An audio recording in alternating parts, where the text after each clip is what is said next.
శ్రీమాత్రే నమః, శ్రీ గురుభ్యో నమః. తదుపరి కన్యారాశి. డిసెంబర్ నెలలో కన్యారాశి వారికి సంబంధించి ఎలా ఉండబోతుంది అంటే, గతంలో జరిగినటువంటి ఎన్నో సందర్భాలకు సంబంధించి ఇప్పుడు రిజల్ట్ అనేది ఆధారపడి ఉంటుంది. ఇంట్లో ఎవరికైనా సరే ఆరోగ్య సమస్యలతో హాస్పిటల్లో అడ్మిట్ అవ్వడం లాంటివి జరగవచ్చు, సర్జరీ లాంటివి జరగవచ్చు.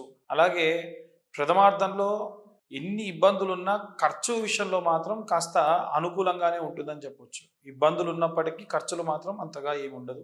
విద్యార్థులు, ఉద్యోగస్తులు, గృహిణులు, అలాగే సినీ రాజకీయ రంగాల వారికి సంబంధించిన విషయానికి వస్తే, వీలైతే అయ్యప్ప స్వామి దేవాలయానికి వెళ్ళండి. అందరూ కూడా ఈ వర్గాల్లో వాళ్ళు ఎవరైనా సరే అయ్యప్ప స్వామి దేవాలయానికి వెళ్ళి దర్శనం చేసుకొని రండి.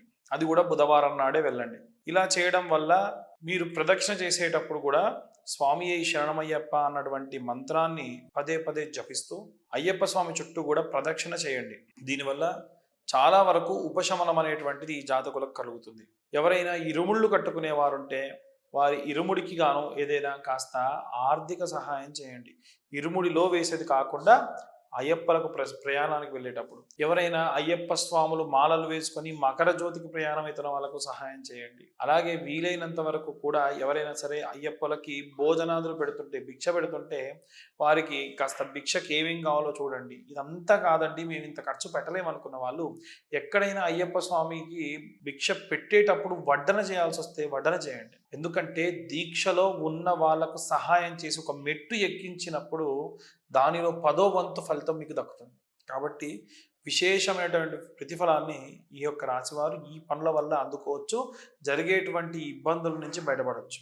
అలాగే వీలైనంత వరకు కూడా విదేశీయానానికై విద్యార్థులు ఎవరైనా ప్రయాణం చేస్తూ ఉంటే, లేదా ఉద్యోగులు ప్రయాణం చేస్తూ ఉంటే, కోర్టు సమస్యలతో ఎవరైనా ఇబ్బంది పడుతూ ఉంటే, విద్యార్థులైతేనేమో సరస్వతి దేవాలయంలో శుక్రవారం నాడు ప్రారంభించి 11 రోజులు పూర్తయిన తర్వాతకి మీరు విదేశీయానానికి ప్రయాణం చేయండి. అలాగే ఎవరైనా ఉద్యోగస్తులు ఎవరైనా కానీ విదేశాలకు వెళ్ళే వాళ్ళు ఉంటే మహంకాళి అమ్మవారి దేవాలయంలో ప్రదక్షిణ చేసి దర్శనం చేసుకొని 11 రోజుల పాటు రోజు 11 ప్రదక్షిణాలు చేసి వెళ్ళండి. అలాగే ఎవరైనా కోర్టు సమస్యలతో లేదా ఏదైనా కేసు వల్ల ఇబ్బంది పడుతున్న వాళ్ళు ఎవరైనా ఉంటే 11 రోజుల పాటు రోజు 11 ప్రదక్షిణాలు లక్ష్మీ నరసింహస్వామి దేవాలయంలో ప్రదక్షిణ చేయండి. ఓం సహనారసింహాయ నమః అనేటువంటి మంత్రాన్ని చదవండి. ఈ మంత్రం ఓం సహనారసింహాయ నమః అనేటువంటి మంత్రాన్ని చదవండి. చాలా చాలా స్వస్థత చేకూరుతుంది. ఇక శని తిరోగమనం వల్ల కుంభంలోకి ప్రవేశించడం వల్ల ఎలాంటి రెమెడీస్ పాటించాలి, ఎలాంటి జాగ్రత్తలు తీసుకోవాలో ఇప్పుడు మనం తెలుసుకుందాం. శని తిరోగమనం ప్రారంభమై శని కుంభంలోకి ప్రవేశించడం 30 సంవత్సరాలకు ఒకసారి జరిగేటువంటి పరిణామం.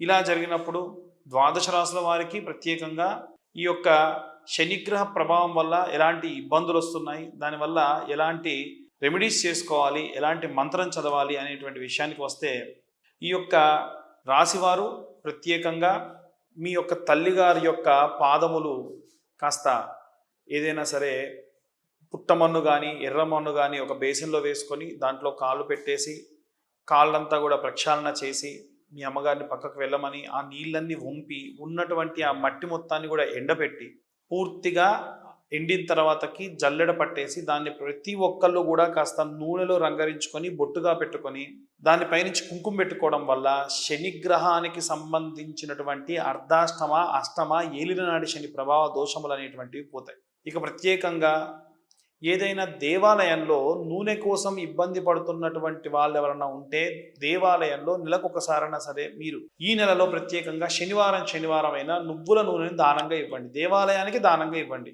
అలాగే శనిగ్రహానికి ప్రతి శనివారము కూడా నువ్వుల నూనె ఒక సగం గ్లాస్ పోసి తర్వాతకి నువ్వులన్నీ కూడా వేసి తర్వాతకి మళ్ళీ నువ్వుల నూనె పోయడం వల్ల శరీరం నుంచి అలా కారాలి. ఇలా జరగడం వల్ల జాతకరీత్యా ఉన్నటువంటి ఏలిన నాటి అర్ధాష్టమ అష్టమ శని దోషములు అనేటువంటివి పోతాయి. ఇక ప్రత్యేకంగా మీరు మీ ఇంట్లో ఏవైనా సరే ఫంక్షన్స్ జరుగుతూ ఉంటే అనాథ శరణాలయానికి కానీ లేదా ఏదైనా సరే బ్లైండ్ స్కూల్స్కి కానీ వెళ్ళి భోజనాది క్రతువులు పెట్టించండి. దానివల్ల విశేషమైనటువంటి ప్రతిఫలం దక్కుతుంది.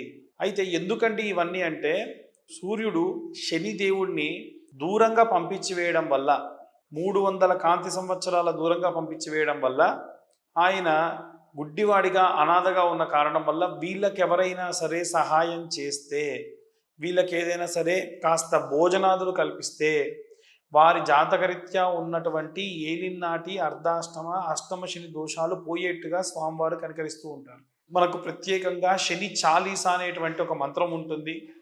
ఆ శని చాలీసా చదవడం చాలా చాలా శ్రేయస్కరం. అలాగే 21 ప్రదక్షిణాలు నవగ్రహాల చుట్టూ కూడా చేస్తూ ఉంటారు అందరూ కూడా. అయితే 7 గ్రహాలకి ఒక్కొక్క గ్రహానికి 3 చొప్పున ప్రదక్షిణాలు చేస్తే అవి 21. మరి రాహుకేతువులకు కూడా చేయాలి కాబట్టి ఇంకొక 6 ప్రదక్షిణాలు అపసవ్యంగా, అంటే క్లాక్ వైజ్ డైరెక్షన్లో మీరు చేసేటువంటి ఈ ప్రదక్షిణాలు యాంటీ క్లాక్ వైజ్ డైరెక్షన్లో ఒక 6 చేయండి. ఇలా చేయడం వల్ల కూడా మీకున్నటువంటి జాతక దోషములు ఎన్నో ఉపశమనం కలుగుతాయి.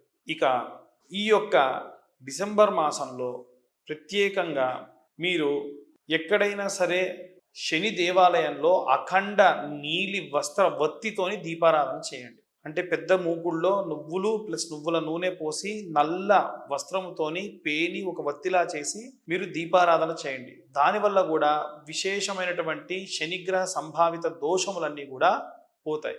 ఇవి ఈ యొక్క డిసెంబర్ మాసంలో శని తిరోగమనం వల్ల సంభవించేటువంటి నష్టములన్నీ కూడా పోయేట్టుగా దానికి సంబంధించి చేసేటువంటి ఉపశమనానికి సంబంధితమైనటువంటి పరిష్కారాలు. చాలామంది మాకు జాతకాల గురించి ఫోన్స్ చేస్తూ ఉన్నారు. వాళ్ళు చాలామంది ఏంటంటే డేట్ ఆఫ్ బర్త్ టైం చెప్తున్నారు, ప్లేస్ చెప్పట్లేదు, లేదా డేట్ ప్లేస్ వాళ్ళ పేరు చెప్తున్నారు తప్ప టైం సరిగ్గా తెలియదు అంటున్నారు. అప్రాక్సిమేట్లీ అన్నా సరే చెప్పండి టైంని. అంటే 7:30 నుంచి 8:30 మధ్యలో ఒక గంట అరగంట వ్యవధి అయితే 90% జాతకం అక్యురేట్గా ఉండొచ్చు. పూర్తిగా ఎప్పుడు పుట్టామో తెలియదండి, సాయంత్రం అనుకుంటా ఇలా అంటే మటుకు మీరు జాతకం చెప్పించుకొని ఇబ్బంది పడుతూ ఉంటారు. మేము జాతకం చెప్పడానికి గాను 60 నుండి 70 పేజీల వరకు రాయడం జరిగేది గతంలో. ఇప్పుడు మేము టైప్ చేయడం జరుగుతుంది. కాబట్టి ఎవరైనా జాతకం గురించి తెలుసుకోవాలి అంటే మా యొక్క కింద ఇచ్చినటువంటి నెంబర్కి మెసేజ్ చేస్తే క్లియర్గా మీరు జాతకం డీటెయిల్స్ అన్నీ కూడా అందులో ఫిల్ చేసి పంపిస్తే మేము జాతకం చెప్పడం జరుగుతుంది. ఈ జాతకం చెప్పడానికి గాను 2070 రూపాయలు తీసుకోవడం జరుగుతుంది. ఇది తీసుకుని తర్వాతకి మీకు జాతకం గురించి ప్రత్యేకంగా ఒక అరగంట 45 నిమిషాలు గంట సేపు గంటన్నర పాటు కూడా మాట్లాడిన వాళ్ళు చాలామంది ఉన్నారు. కాబట్టి అన్యదా భావించరాదు. మేము తీసుకునేటువంటి ఈ ఛార్జెస్ ఏవైతే ఉన్నాయో పూర్తిగా జాతకానికి సంబంధించి మేము వెచ్చించేటువంటి 4 గంటల పాటు సమయము. కాబట్టి మేము ఈ ఛార్జ్ అనేది తీసుకుంటూ ఉన్నాం. మీకు రెమెడీస్ చెబుతూ ఉన్నాము. అలాగే మీరు ఏదైనా క్షేత్ర దర్శనం చేసుకోవడం చెబుతున్నాము. మీరు ఏదైనా పూజలు చేసుకోవాలంటే ఇమీడియట్గా కాకుండా ముందు రెమెడీస్ చేసుకునేది ఫుల్ఫిల్ అయితేనే మీరు హోమానికి వెళ్ళండి అని కూడా చెబుతున్నాము. కాబట్టి ఈ విషయాన్ని ప్రత్యేకంగా ఎందుకు చెప్పదలుచుకున్నామంటే కారణం కూడా ఫోన్ కాల్స్ మాకు అధికంగా వస్తున్నాయి. ఉచితంగా చెప్పమనే వాళ్ళు కొంతమంది ఉన్నారు. ఎవరికైతే ఉచితంగా జాతకానికి సంబంధించి కావాలనుకుంటున్నారో కంప్లీట్ సెషన్ ఒకటి ఏర్పాటు చేయాలనుకుంటున్నాం, కానీ చాలా రకాలైనటువంటి టెక్నికల్ ప్రాబ్లమ్స్ వల్ల అవి అరేంజ్ చేయలేకపోతున్నాము. ఎందుకంటే మీ ఒకరితో మేము మాట్లాడలేం కాబట్టి మీ కామెంట్స్లో మీ డేట్ ఆఫ్ బర్త్లు పెట్టి మీ ఒక పేజీలో జాతకం పంపించడానికి ముందు ఒక వీడియో లైవ్లో కండక్ట్ చేసేటువంటి ఆలోచనలో ఉన్నాము. కాబట్టి అందరూ కూడా సంతోషంగా ఉండండి. జాతక విషయాల గురించి తెలుసుకొని చాలా ఆనందకరమైనటువంటి జీవితాన్ని గడపండి. స్వస్తి.